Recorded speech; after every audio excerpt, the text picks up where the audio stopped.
Tennessee beat the brakes off UTEP yesterday, but I think they won the day when it comes to what Week 13 was of the college football season.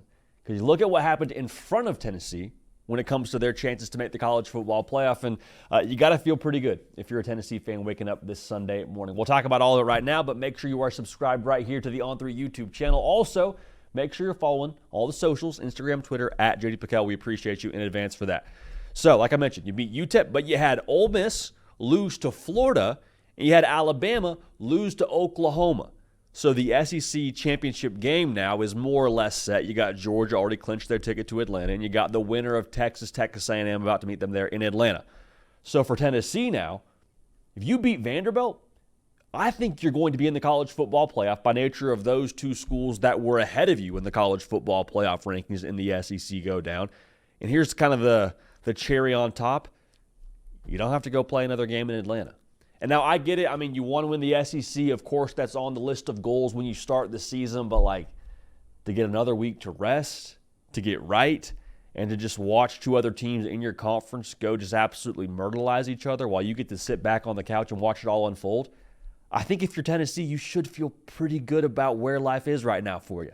Going back to why we think Tennessee would be, and again, if they beat Vanderbilt. Now, that game against Vanderbilt will be a little bit more interesting than it has been in the past couple of years. It is what it is. Still should keyword there, win that football game. You got a loss to Arkansas on the resume if you're Tennessee, and then you have a loss to what will be either the SEC champion or the SEC runner-up in Georgia. By nature of the just chaos that went on yesterday, we already spoke to Bama and Ole Miss losing. You will, I believe, very, very much so, in the college football playoff if you check the box next weekend. So I don't think it's all that crazy now if you're Tennessee to imagine that you not just could make the college football playoff, but if you have some other things break your way, it is not unfathomable to think that Tennessee could host a college football playoff game. And so you're kind of doing the math and you're looking at Tennessee and how things could shake out. Outside of what will be the Big Ten runner-up, more likely than not, between an Ohio State or an Oregon, I think Tennessee is the one team that you would not want to draw when it comes to the first round of the college football playoff. And if you go to Neyland, that has to be the way that you live. That's a whole other can of worms in itself. God bless you for that. But just drawing Tennessee, man, there is so much with them that I think makes them dangerous. We've talked for a while now about, hey, what if Nico finds his stride and what if he starts playing his best football at the right time? Just take that out of it. Let's just say that Nico is what he is. The defense that Tennessee has will keep them in every single game. They came into yesterday's game against UTEP allowing the fewest yards per play in America. Y'all, that's ridiculous. They have a bunch of monsters up front on that deep. James Pierce is going to be, we say it a lot on the show, a top 15, top 10 pick when it comes time for the NFL draft in the spring. They got real deal dudes on that side of the football. They will keep them in every single game. But I think when we take a deeper look at Tennessee, going back to the offense, obviously they run the football. Dylan Sampson, I keep saying this, deserves a lot more Heisman buzz.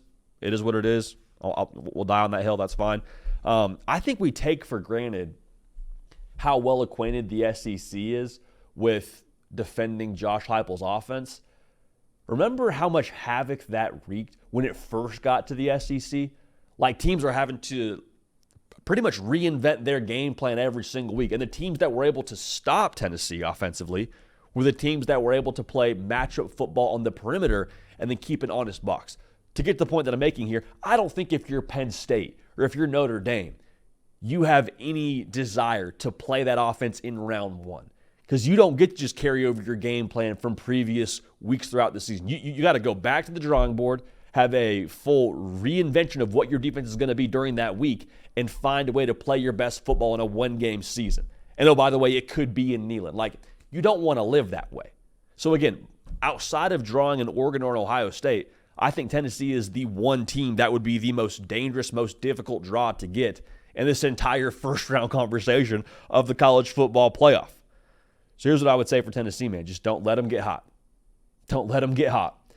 Because if Nico Iamaleava starts to find his rhythm throwing the football, going back to this whole March Madness conversation, Tennessee's that team that plays great defense and is kind of a streaky shooting team.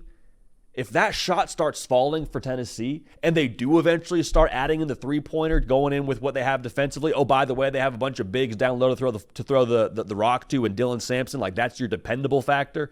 Like Tennessee's going to be an absolutely miserable first-round opponent. So in this tournament setting now, the 12-team format, I think it caters exactly to a team like a Tennessee. Play good football throughout the year. Obviously, the win over Alabama is kind of your flag plant win. But if Tennessee starts to, again, get that three ball going, if Nico does start to get rolling here, Tennessee will be a very, very difficult out. I think the number one team you wouldn't want to see that first round of the college football playoff. And even if it doesn't, like still having to deal with that run game and that defense, God bless you. So, again, for Tennessee, check the box next weekend, beat Vanderbilt, book your playoff tickets, and go enjoy whatever happens in Atlanta and watching Georgia and Texas or Texas A&M just go get dinged up and get after each other for 4 quarters in Atlanta. Bottom line, if you're a Tennessee fan, vibes are high, and they should be. Poised for the college football playoff. Make sure you're locked in here. Make sure you are subscribed. A lot ahead of you if you're a Tennessee fan.